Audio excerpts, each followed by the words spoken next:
Recording in progress.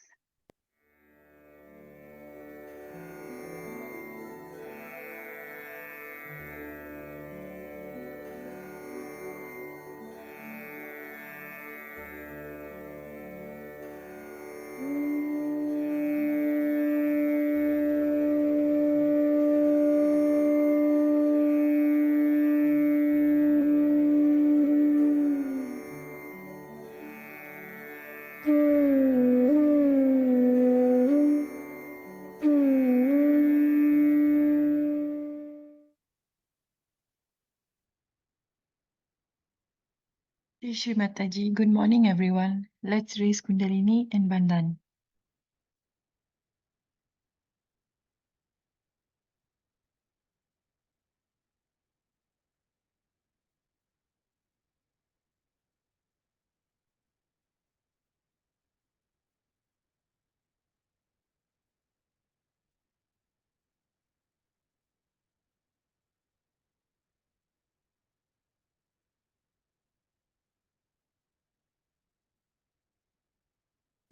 So we have to now understand what are our maryadas, how we have to live within our maryadas, and I'm sure if you really work out your Sri Ganesha, for that the best is to meditate. Put yourself on some nice turf, grass, sit on that, put your left hand with the light and right hand on the Mother Earth, and say Atharvashish. If you can remember it by heart, it's a very good thing, otherwise you can keep the book and read it. Or say Ganesha's mantra to begin with. It's going to help you very much. It's going to help you, your eyes, it's going to, your whole thing is going to be very nice.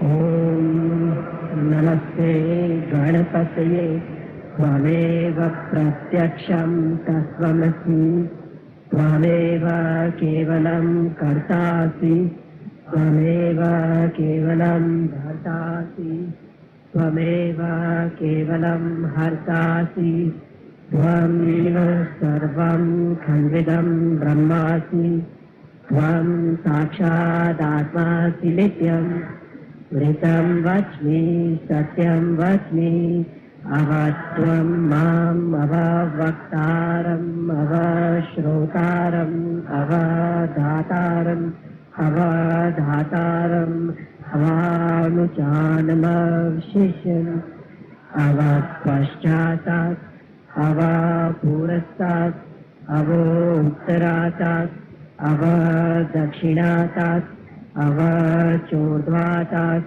Avadharatat Sarvato Mam Pahi Pahi Samantat Tvam Manmaya Tvam Chinmaya Tvam Anandamaya Tvam Brahmaya Tvam Satchidananda Dityosi Tvam Pratyaksham Brahmasi Tvam Jnanamayo Vijnanamayosi Sarvam Jagadidam Tvatto Jayate Sarvam Jagadidam Tvattas Tishtati Sarvam Jagadidam Tvai Layameshyati Sarvam Jagadidam Tvai Pratyeti Tvam Bhumirapo Nalo Nilo Namaha Tvam Chatvari Vaspadaani Tvam Gunatrayatitaha Tvam Nihatrayatitaha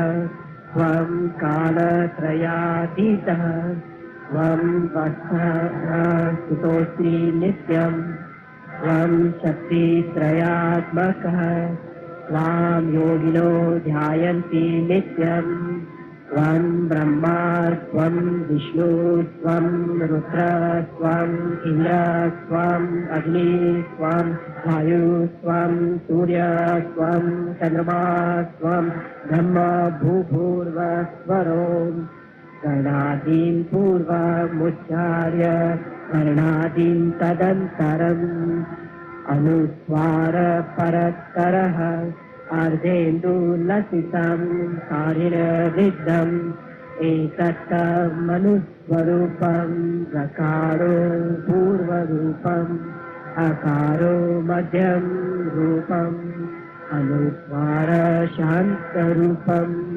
बिन्दुरुक्तरूपम् नादसन्धानं संहिता सन्धि स्पर्शा गणेशविद्या गणक ऋषि नित्ये गायत्री छन्दः ॐ नेताय नमः गणपतये नमः एकदन्ताय विद्महे वक्रतुण्डाय धीमहि तन्नो दन्ती प्रचोदयात् एकदन्तं चतुरहस्तं पाशमङ्कुशधारिणं रदं च वरदं हस्तैर्बिभ्राणं मूषकध्वजं रक्तं लम्बोदरं शूर्पकर्णकं रक्तवासुतं रक्तगन्धानुलिप्ताङ्गं रक्तपुष्पैः सुपूजितं भक्तानुकम्पिनं देवं जगत्कारणम् अच्युतम् आविर्भूतं सृष्टयादौ सेह पुरुषात् परम् एवं ध्यायति यो नित्यं स योगी योगिनां वरः नमो व्रातपतये नमो गणपतये नमो प्रथमपतये नमस्तेस्तु लम्बोदराय एकदन्ताय विघ्ननाशिने शिवसुताय श्रीवरदमूर्तये नमो नमः साक्षात् श्री गणेश माताजी श्री निर्मला देवी नमो नमः.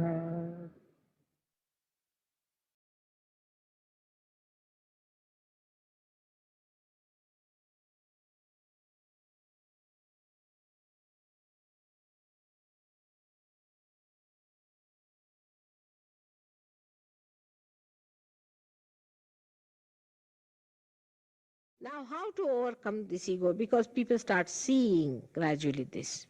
It happens. They start seeing Mr. Ego, oh, very great. This is coming up, giving me ideas, all right. You feel sometimes very depressed with the idea that this is Mr. Ego I was identified with. All right, you see your ego. Then when you see your ego, then what do you do with it? Or if somebody says, better watch your ego, then what happens? You start fighting it. You say, no, I will not say anything. I'll just keep quiet. Let them say anything, whatever they like. Then you become another type. You become a person who is suffering from superego. So you are left with desires but do not act. When you say that let others aggress me, I'm not going to aggress anyone, I'll be very careful about not aggression. But by this kind of a thing, what happens? That when you raise the left side which goes up and the right hand side, superego, it presses the ego down, but again is bounced back, and there's a kind of a bouncing going on. By this behavior, when you fight your ego, the ego sits on your head much more. The more you try to fight ego, it sits on your head. You are not to fight it. Supposing you take a balloon and start hitting it, it will hit you back further. Go on hitting it, it will go on hitting. Now, which is the way to deflate this ego? How do we deflate a balloon? In the same manner. Take a pin and give it a prick. You just look at yourself, say, all right, Mr. So and so. Now, how do you do? And you laugh at yourself. You said, oh, you were very unhappy, you see, when you saw that you were not praised very much. All right. Now have a pin from me. And that's how you deflate it. By seeing it, by all the time making fun of it yourself. and piercing a pin into it. Not by deflating, in the way people say that you deflate the whole thing by pushing it down or by killing it, but actually just making a hole in it. In the same way, if you start looking at yourself and make fun, human beings only know very well how to make fun of themselves. No animals know that.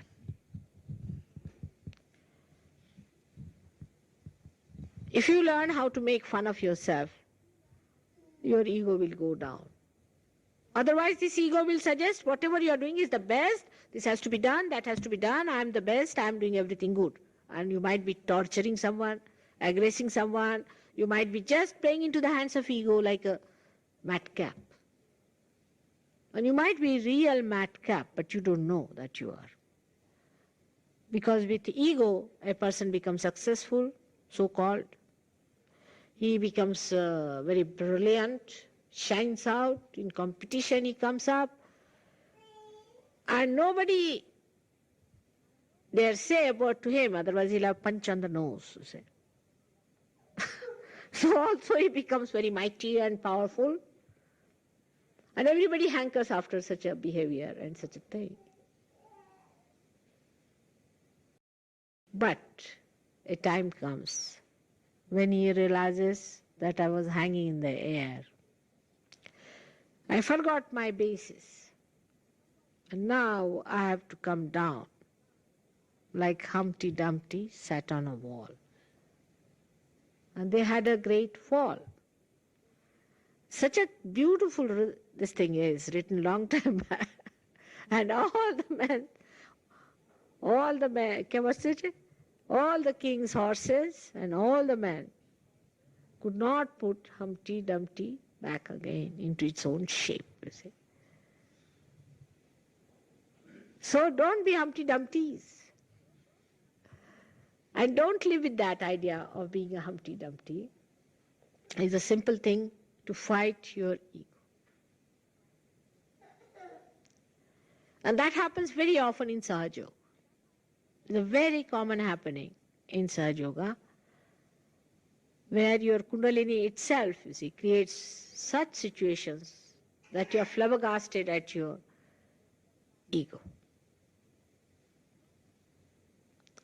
You don't have to judge others, just see yourself, because it is for your own good. If somebody is egoistical, it makes no difference to you. Or non-egoistical makes no difference. Only thing is you should really see for yourself what is good and what is bad. That's how it works out.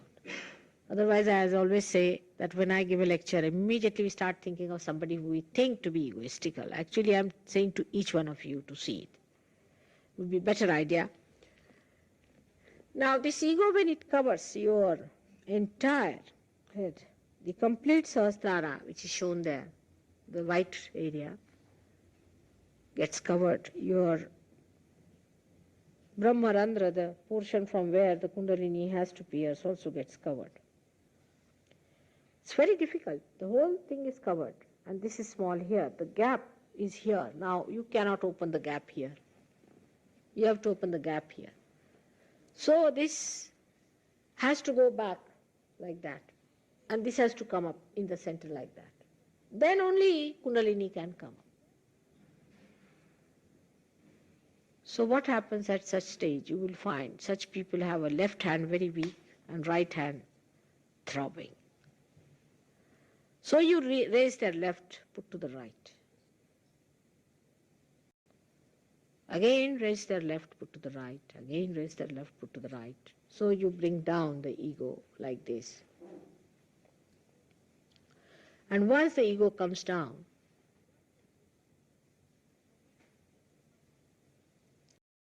then this comes up and the gap comes in between. And then you raise the Kundalini in the center. Kundalini will come out and then you tie it up. This is Shri Vidya. This is the knowledge of Shri, of the Holy Spirit. All other knowledge of where you have to sit in protocol, what you are, is all avidya and nonsense. Reading who's who, I don't know what you will become. Monsters, or maybe some sort of a Frankenstein style personality. This is the Vidya. Shri Vidya is the secret Vidya of the Holy Ghost, by which you balance your ego with superego. Your desire and action should be equal. And then raise the Kundalini, put it up and tie it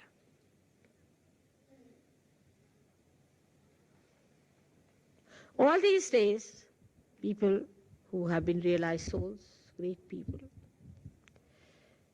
have tried to point out the problems of ego. I've talked to you, they said you shouldn't have ego. Ego is the worst thing. One should not be identified with ego and all that. And as soon as they have said it, people have started just finding out how to do it.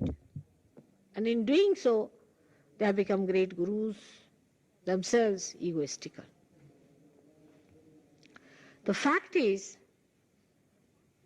you do not do anything. This is not ego, but is a mirage of ego that you have got. You really do not do anything. Everything is done by God. He is the doer. He has the great ego. Your ego is just a copy made artificially. Like he creates the flowers and you make plastic flowers and say, oh, we have created flowers. He does everything. It is he who expresses his ego, while you feel you have done something. It happens to you when you get realization. When your Kundalini pierces the Brahmarandra, then you find the power flowing through you. And when you put your hands at somebody, you find the Kundalini rising there. And then you find that you can feel the centers of that person and catching of his centers, and you're amazed. You said, Mother, how is it? Just now was nothing, suddenly what has happened to me? Because your ego has subsided and has become one with that of God. And you are giving vent to that power of God. You are playing the role of an instrument, of a hollow personality. And through you is passing the power of God, which is doing the real work, while you are thinking, I'm doing it, without getting realization. But after realization, you just feel, oh, it's flowing through me. I can see it flowing. I can see it working. It is. You start talking in third person. You don't say I. Just say it's going, it's coming, it's not there, this is catching, that is catching. It is in the third person you talk. You do not say I am catching.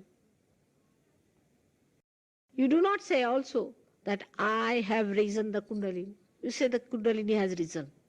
Who has risen is? You never say that you have raised the Kundalini.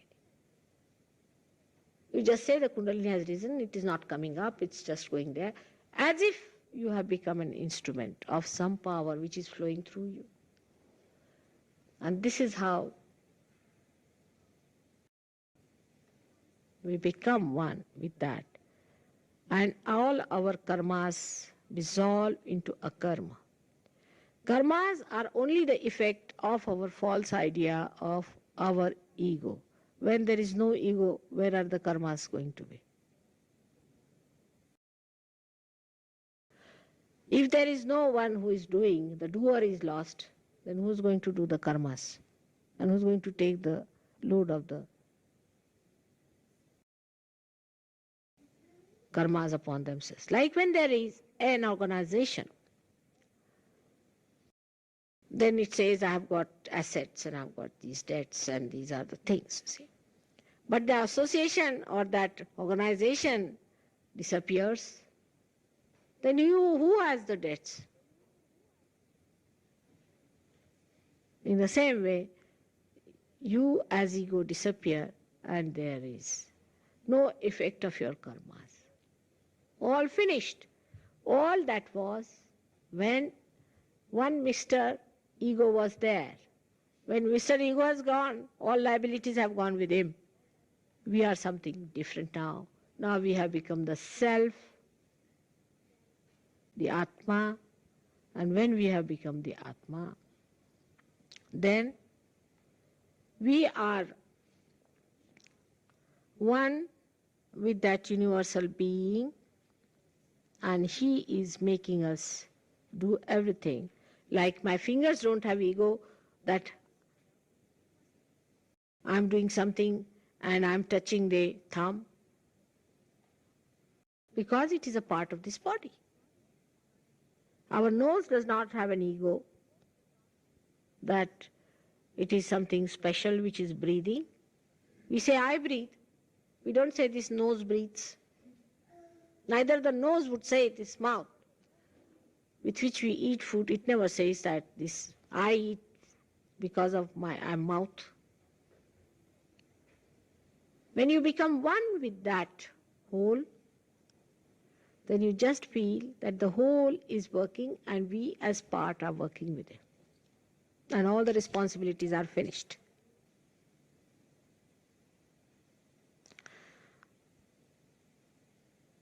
This is a little talk about ego today because I felt I should tell you that in Kundalini awakening, so far in the West, we have always faced this problem of ego. Also of superego, those who have been to the gurus have been possessed by their gurus. And these come as a relief to ego-oriented societies. Because a horse has been running, all right? And you have been running on the horse. So somebody comes and says, all right, now I'll tie you up to the stomach of the horse and I'll be sitting on the horse myself. This is the possession part. So you feel relieved, quite relieved. After all, you don't have to ride the horse, you don't have to jump. And the rider becomes somebody else. You feel also that there's no responsibility the rider is doing. But after some time, under the belly of the horse, you start having all kinds of physical problems. With superego, you have physical problems. That's why it's better to have superego than to have ego, because you don't want to have any more of physical problems. But if you have ego, you never get physical problems, or physically you may improve. You feel very fine on top of the world. You see. That is the biggest problem. But you get mental problems. You can't sleep. You go on thinking like mad. You cannot stop thinking. You go on arguing. Done. You think that everybody should do your work. Well, you are the most important person ever born. So, we have only one choice left, is to be in the center, to watch your ego and superego. For all the Sahaja Yogis who are realized have to watch themselves, not others. You should not expect anything of others, just expect something of yourself for a change. With ego you do that, expect something of the others. In superego you do for others, but in self-realization you emit yourself as joy, love and beauty. May God bless you all.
Shri Mataji, thank you for giving us self-realization.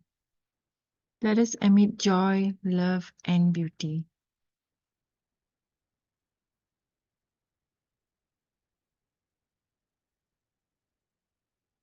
Let's raise Kundalini and Bandhan.